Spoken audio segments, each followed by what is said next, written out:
대중문화 현상으로 우리 사회를 진단한다. 문화코드 94.5.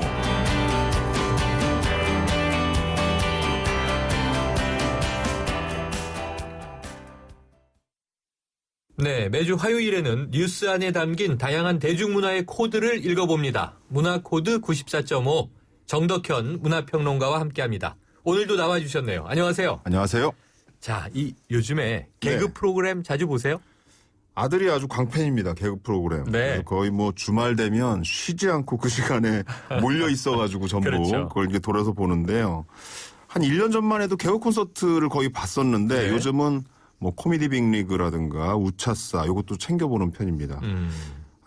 코미디 빅리그의 이국주 씨나 박나래 씨가 요즘 굉장히 주가를 네. 높이고 있고요. 우차싸에 보면 제가 굉장히 좋아하는 프로그램인데 그 남자끼리라는 코너에 이 재운 하는 목소리를 내는 그 이은영 씨 아주 재밌게 보고 있습니다. 아, 정 선생님 지금 말씀해 주신 게 네. 뭔가 패턴이 있는 것 같아요. 아, 그래요? 이 제일 대표적인 개그 프로그램이라고 할 수 있는 이 개그 콘서트. 네네. 시청률이 1999년에 첫 방송한 이후 네네. 처음으로 한 자릿수를 기록했다면서요. 맞습니다. 최근 들어서 이 두 자릿수 시청률이 무너져 버렸습니다. 네. 그리고 아직까지 회복이 안 됐는데요. 어떤 면에서는 좀 예고된 면이 없잖아 있습니다. 네. 작년까지만 해도 개그 콘서트가 거의 개그 프로그램 하면 뭐 거의 유일하다 이렇게 대중들이 느끼는 경우가 많았거든요. 그랬잖아요. 코미디 빅리그는 케이블에서 마니아층을 형성하고 있었지만 개그 콘서트하고는 좀 다른 느낌이었죠. 네. 그런데 개그 콘서트가 이 개그 콘서트의 어떤 경쟁작으로 떠오른 건 개그 프로그램이 아니라 주말 드라마였습니다. MBC 주말 드라마. 네. 작년에 왔다 장보리라는 드라마 혹시 기억하세요? 대단했죠. 굉장히 자극적인 어떤 설정 이런 걸로 네. 악녀 이유리 씨. 예, 굉장한 시청률을 냈잖아요. 네. 이유리 씨 연기 굉장히 대박이었죠. 맞습니다. 동시간대 개그 콘서트 시청률이 계속 추락했습니다. 그러다가 최근에는 이 우차싸가 다시 이 시간대로 들어오면서 경쟁 구도가 다시 이렇게 형성이 됐고요. 야, 그만큼 경쟁이 굉장히 치열해졌다는 겁니다. 아니 그나마 이 개콘이 자리를 꿋꿋이 지켜왔었는데 네. 오히려 다른 지상파의 경우에 개그 프로그램이 부침이 굉장히 심했지 않아요? 그렇습니다. 약 10년 전인 2006년도만 해도 개그 삼국지라는 얘기가 나올 정도였거든요. 네. KBS의 개그 콘서트, SBS의 웃음을 찾는 사람들, 네. 그리고 MBC 개그야 이렇게 서로 경쟁하고 있었습니다. 김기사 운전해 이거 맞습니다. 있었는데. 그게 네네. 개그야에 있었던 거죠. 맞아요. 하지만 결국 시스템이 받쳐주지 못하면서 우차싸랑 개그야는 이제 폐지됐었죠. 네. 그러다가 이제 케이블에서 이렇게 폐지된 프로그램 개그맨들이 남아있을 거 아니에요. 이분들이 모여서 코미디 빅리그라는 걸 만들어서 나왔고요. 네. 그다음에 몇 년 전에 우차싸도 다시 부활을 했습니다. 이 개그 콘서트는 이 경쟁 시스템 안에서 다른 프로그램에 비해서 선후배가 밀어주고 당겨주는 요런 공전 시스템이 또 있었거든요. 네. 그래서 더 오래도록 이 버텨낼 수 있는 힘이 있었죠. 아, 그렇군요. 그때 기억이 새록새록 납니다. 네네. 요즘에 그 인기 드라마, 네. 복고 드라마죠. 응답하라 1988.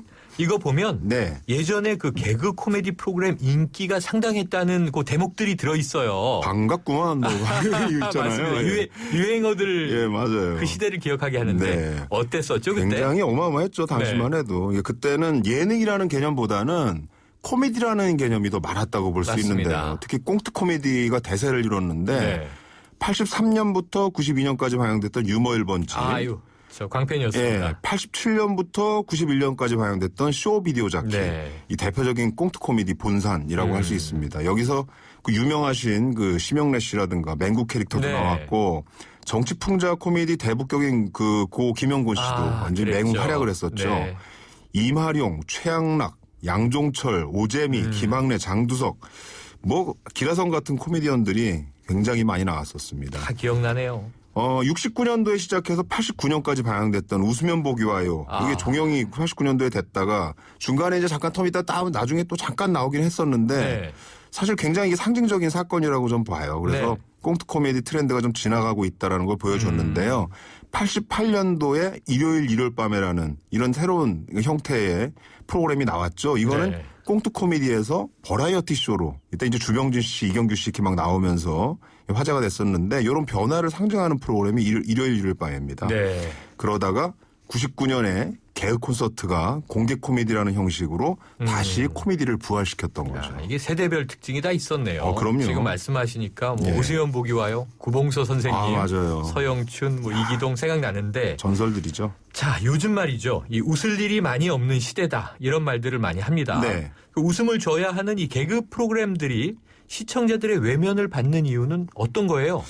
요즘 개그는 단지 웃기는 것만이 아니라 어떤 공감을 요구하는 면이 좀 있습니다. 네.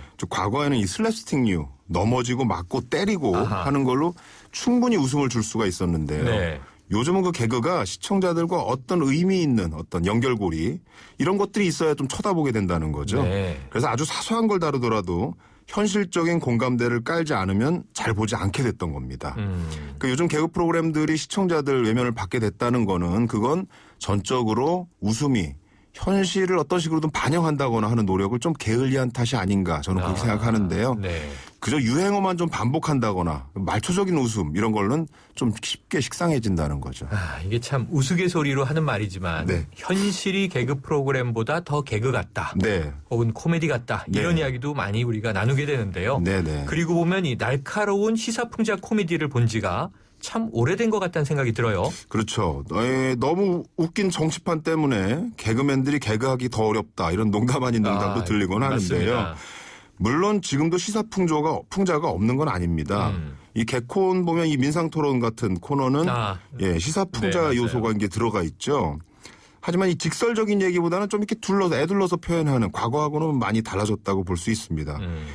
개그 콘서트가 20%를 이렇게 확 넘겼던 이런 아주 전성기 시절에는 정치인에게 고소를 당하는 해프닝까지도 있었거든요. 네. 뭐 동혁이 형이라던가 아하. 비상대책위원회, 뭐 사마귀 유치원, 용감한 녀석들 같은 코너들은 굉장히 직설적인 시사풍자로 화제를 몰고 다녔죠. 맞아요. 하지만 요즘은 이런 신랄한 풍자 개그들이 상대적으로 많이 줄어든 것 같습니다.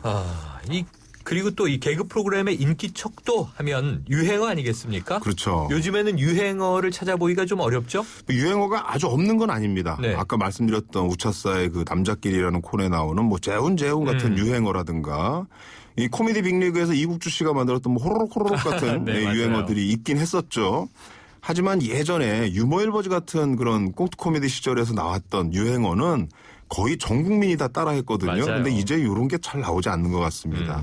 그건 이제 개그가 아까 말씀드린 것처럼 유행으로 웃기기보다는 이 공감대를 통해 웃기는 쪽으로 방향이 바뀐 거 요거하고 무관하지 않을 것 같습니다. 그렇군요. 자, TV 개그 프로그램 이게 계속 돼야 될 텐데 네. 이 위기를 극복하기 위해서는 어떤 노력이 필요할까요? 일단 가장 중요한 게 소재가 좀 다양해졌으면 하는 바람입니다. 이 시사나 정치, 현실, 풍자 같은 것들이 이 눈치 보지 않고 나올 수 있는 풍토가 좀 마련됐으면 맞아요. 합니다. 이 개그를 좀 개그로 받아들이지 않고 심지어 정치권에서 알게 모르게 압력을 행사하는 경우가 적지 않거든요. 네.